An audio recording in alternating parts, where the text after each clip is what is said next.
How to crack जामे BLLB, जामे BLLB कैसे क्रैक करें, आज हम इस वीडियो में इससे रिलेटेड डिस्कस करेंगे। तो सबसे पहले आपको एग्जाम पैटर्न को समझना पड़ेगा। एग्जाम पैटर्न क्या है, तो जामे जो बीएलएलबी का जो एग्जाम कंडक्ट करती है उसका पैटर्न क्या है।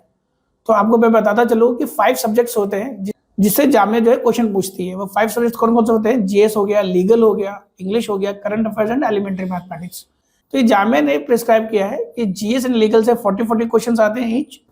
तो ये जो वेटेज जो जामे ने प्रिस्क्राइब किया है ये एग्जैक्टली होता नहीं है। अगर आप लास्ट 5 ईयर के पेपर को देखोगे तो प्लस माइनस आपको देखने को मिलेगा। जीएस के क्वेश्चन कभी 40 से ज्यादा हो जाते हैं, कभी करंट अफेयर्स, इन दोनों के बीच में टसल चलता रहता है। तो कहने का मतलब है कि 150 क्वेश्चन तो आते ही हैं।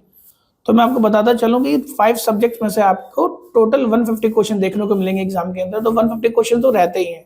अब जीएस के अंदर बात करेंगे, जीएस में हमें क्या क्या करना चाहिए। तो सबसे पहले तो मैं आपको एडवाइस करूंगा कि आप लास्ट 5 ईयर क्वेश्चन जो है प्रीवियस ईयर्स के पीवाईक्यूज उसको आप देखें, एनालिसिस करें।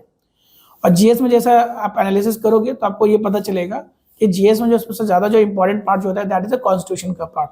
जो पॉलिटी जिसे हम कहते हैं इंडियन पॉलिटी, उसका वेटेज ज्यादा है, उससे रिलेटेड क्वेश्चन ज्यादा देखने को मिल रहा है।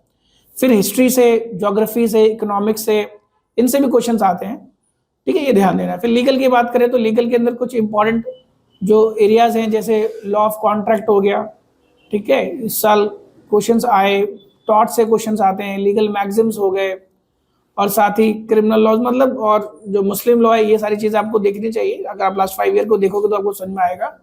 और ध्यान देना, इसमें जो 10 क्वेश्चन ऐसे होते हैं प्रिंसिपल एंड फैक्ट्स वाले, है ना, वो आपको अभी से तैयार करना होगा क्योंकि बच्चे उसमें बहुत नेगेटिव करके आते हैं। ठीक है, तो उसको आप ध्यान दो। अभी नवंबर का मंथ चल रहा है और नवंबर के मंथ के अंदर अगर जो वीक एरियाज हैं जो आप लोग कवर कर लोगे तो आगे जाकर के आपको उसका ज्यादा बेनिफिट मिलेगा। क्योंकि बाद में क्या होने वाला है, बाद में तो भाई कंपटीशन बहुत है, बहुत सारे बच्चे ऑलरेडी तैयारी करके आ चुके होंगे, कोई ड्रॉपर भी होगा, है ना, तो आप पीछे रह जाओगे। तो अभी से आप करो। फिर करंट अफेयर्स की बात करें तो करंट अफेयर्स जो आप, है ना, अगस्त सितंबर से लेकर के अप्रैल मई तक आपको करना चाहिए। और लास्ट 5 ईयर के बेस पे आप देखोगे करंट अफेयर से रिलेटेड कई सारे एरियाज पे क्वेश्चन बन रहे हैं, जैसे नेशनल अफेयर्स हो गया, इंटरनेशनल अफेयर्स हो गया, इंटरनेशनल समिट कन्वेंशन, इससे रिलेटेड क्वेश्चन हो सकते हैं, इससे रिलेटेड क्वेश्चन आते हैं, स्पोर्ट्स हो गया, अवार्ड्स हो गया। ठीक है, तो इन सब चीजों से क्वेश्चन बन जाते हैं। लास्ट 5 ईयर के पेपर को आपको एनालिसिस करना चाहिए। फिर बात करते हैं elementary mathematics. Elementary mathematics 10 question आता है, इसमें सिर्फ मैथ्स के क्वेश्चन नहीं आते, इसमें रीजनिंग के भी क्वेश्चन आते हैं। तो ये ध्यान देना। और ये एक बात बता दूं कि बच्चे एक बहुत मिस्टेक करते हैं, गलती करते हैं कि एलिमेंट्री मैथमेटिक्स को इग्नोर कर देते हैं। क्यों कर देते हैं? इसलिए कर देते हैं कि क्या तो उनकी मैथमेटिक्स वाला पार्ट जो है वो वीक होती है, या फिर और जिसको ज्यादा इंपॉर्टेंस देते हैं 10 नंबर का है, इतना मेहनत क्यों ही करना। तो मैं आपको बताता चलूं, जो एलिमेंट्री मैथमेटिक्स वाला पार्ट है कभी कभी जो डिसाइडिंग फैक्टर का प्ले रोल करता है। कभी कभी बच्चे जो है इसके बेस पे सिलेक्ट भी हो जाते हैं, और ऐसा होता भी, और ये है भी बहुत इंपॉर्टेंट। ये इंपॉर्टेंट क्यों होता है elementary mathematics, why it is important? ये इंपॉर्टेंट इसलिए होता है क्योंकि इसमें आपके नेगेटिव मार्क्स होने के चांसेस कम होते हैं। तो ये आपको ध्यान देना है। तो नेगेटिव मार्क्स होने के चक्कर, आपको आता होगा तो आप करके जाओगे, नहीं तो फिर आपका क्वेश्चन सॉल्व नहीं हो पाएगा। ठीक है, आपको अगर आता होगा तो इसमें आप, है ना, तुक्का मारोगे तो डेफिनेट नेगेटिव होने के चांसेस है। नेगेटिव करोगे तो आपको पता ही होना चाहिए कट ऑफ कितना जा रहा है। जनरल कैटेगरी की बात करें तो 90+, 93 के अराउंड इस बार कट ऑफ गया है। और आपको ऑब्वियस सी बात है नेगेटिव से बचना चाहिए, तो आपको ये स्ट्रैटेजी बनानी पड़ेगी, पढ़ना पड़ेगा। ठीक है, अब इसीलिए मैंने कहा कि एलिमेंट्री मैथमेटिक्स अभी से आप करो। अगर आप वीक भी हो तो भी आप धीरे धीरे कर लोगे, क्योंकि क्वेश्चंस प्योर मैथमेटिक्स के नहीं होते, एप्टीट्यूड आप कह सकते हो और आप रीजनिंग कह सकते हो, इससे रिलेटेड क्वेश्चन मिलकर के आ रहे हैं।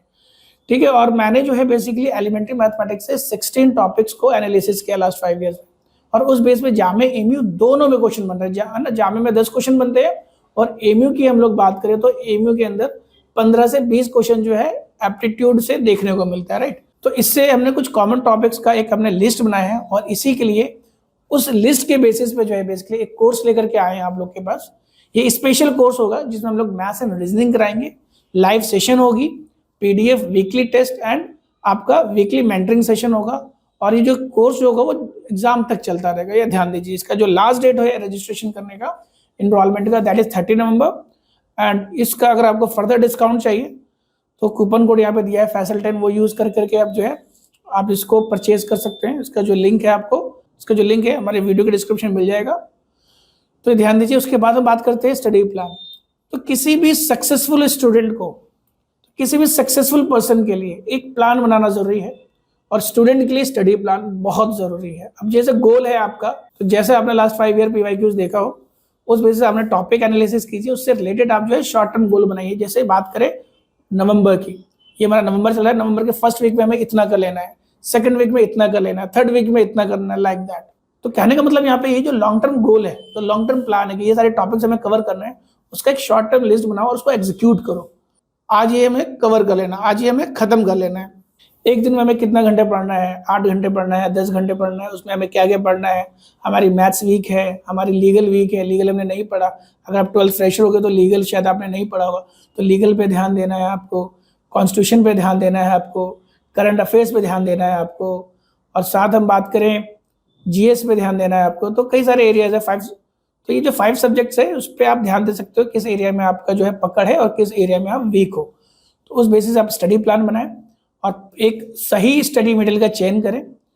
ठीक है, स्टडी मटेरियल बहुत इंपॉर्टेंट होता है। ऐसा नहीं होना चाहिए कि आप जो है अलग अलग जगह से, है ना, 10 जगह से लेकर के एक बार भी नहीं पढ़ रहे, एक जगह से आप लीजिए। कहीं से भी आपको जो भी स्टडी आप कर रहे हैं, एक स्टडी मटेरियल को आप फॉलो कीजिए और उसी को आप 10 बार पढ़े, तो वो ज्यादा आपको जो है कंट्रीब्यूट करेगा आपके सिलेक्शन के अंदर। ये ध्यान देना है, भागना नहीं है पहली बात। तो स्टडी मटेरियल का सही चूज करके जो है उस पर थोड़ा यकीन करके बस आगे बढ़िए, राइट। फिर क्वेश्चन प्रैक्टिस भी तो करना है, फिर आगे जो है उसका तो एक प्योरल तो होगा ही होगा। और ये 5 सब्जेक्ट्स है, इसके स्टडी मटेरियल की बात करें तो अगर मैं यहाँ पे बात करने लग जाऊंगा तो वीडियो काफी लंबी हो जाएगी, उसके लिए कोई सेपरेट वीडियो बना करके लेकर के आऊंगा। ठीक है, तो चलिए फिर आगे बढ़ते हैं। ठीक है, फिर अंडरस्टैंड द कॉन्सेप्ट। कॉन्सेप्ट बहुत इंपॉर्टेंट है। अगर किसी भी चीज का अगर आप कॉन्सेप्ट नहीं समझेंगे तो उस क्वेश्चन को निगेटिव करने के चांसेस आपके बढ़ जाते हैं। कॉन्सेप्ट होगा तब वो क्वेश्चन कर ही पाओगे, क्योंकि जामे के अंदर है ना, आप देखोगे, क्योंकि जामे में जो है सारे के सारे क्वेश्चन सिंपल नहीं आते, स्टेटमेंट बेस्ड क्वेश्चंस भी आते हैं, मैचिंग वाले भी क्वेश्चंस आते हैं। तो अगर आपके कॉन्सेप्ट्स अगर सही होंगे तभी आप उस क्वेश्चन को कर भी पाओगे। जैसे इस बार इलेक्टोरल कॉलेज के बारे में बात करें, जैसे इस बार electoral college of president and vice president, उससे रिलेटेड क्वेश्चन आ गया था स्टेटमेंट बेस्ड टाइप। तो जिसके पास कॉन्सेप्ट होगा वो कर पाया होगा। तो इस तरीके से जो चीजें जो है आप लोग कर सकते हो।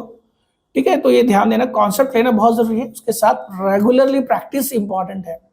प्रैक्टिस क्यों इंपॉर्टेंट है? क्योंकि जो आप पढ़ रहे हो कॉन्सेप्ट के साथ उसका प्रैक्टिस कर रहे हो, तो एक आपका जो कॉन्फिडेंस है वो बूस्ट होगा, और जो क्वेश्चंस नहीं कर पाओगे तो उससे क्या बेनिफिट होगा, और जो क्वेश्चन आप नहीं कर पा रहे हो उससे क्या बेनिफिट होगा, आप ये सोच पाओगे कि भाई उस एरियाज के अंदर कौन सा जो सब टॉपिक है वो आपको छूट गया है या नहीं कर पाए, या उसमें आपको कंफ्यूजन था।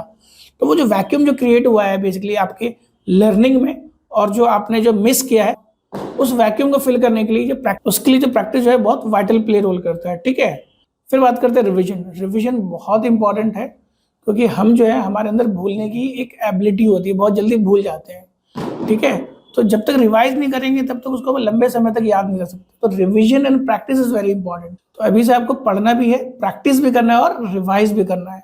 तो ये कंटिन्यूअसली होते रहना चाहिए। फिर टाइम मैनेजमेंट, अपने टाइम को आपको मैनेज करना है, क्योंकि सिलेबस ज्यादा है, टाइम कम है, कंपटीशन इंटेंस है, तो कम टाइम में ज्यादा से ज्यादा आउटपुट निकालना है, राइट। ये नहीं कि आप 10 घंटे पढ़ रहे हो और आउटपुट 1 घंटे के बराबर भी नहीं है। तो पढ़ना है ना, इस तरीके से मैनेज करना है कि नई चीजें भी पढ़नी है, रिवीजन भी करनी है और एमसीक्यूज वगैरह भी प्रैक्टिस करना है। ये आपको ध्यान देना है। ठीक है, और अपने अंदर थोड़ी सी कॉन्फिडेंस रखनी है, ओवर कॉन्फिडेंट नहीं हो जाना। कई बच्चे बोलते हैं भाई हमारा नहीं होगा तो किसका होगा? होगा उसी का जिसके आएंगे मार्क्स, है ना। ये बात आप मान लो। मार्क्स लाने के लिए क्या करना है, ये जो आपको बता रहा हूँ, ये सब मार्क्स लाने के तरीके हैं, राइट। ये ध्यान देना, थोड़ी हिम्मत रखनी है, ओवर कॉन्फिडेंट नहीं रहना, और बिल्कुल नर्वस भी नहीं होना, घबराना भी नहीं है। घबराने से भी काम नहीं चलेगा। ठीक है, तो डियर लीगल एस्पिरेंट्स, इस वीडियो में इतना ही। हम नेक्स्ट वीडियो के अंदर और भी इंपॉर्टेंट टॉपिक पे वीडियो लेकर के आएंगे। So dear students, see you in the next video. Till then, bye bye.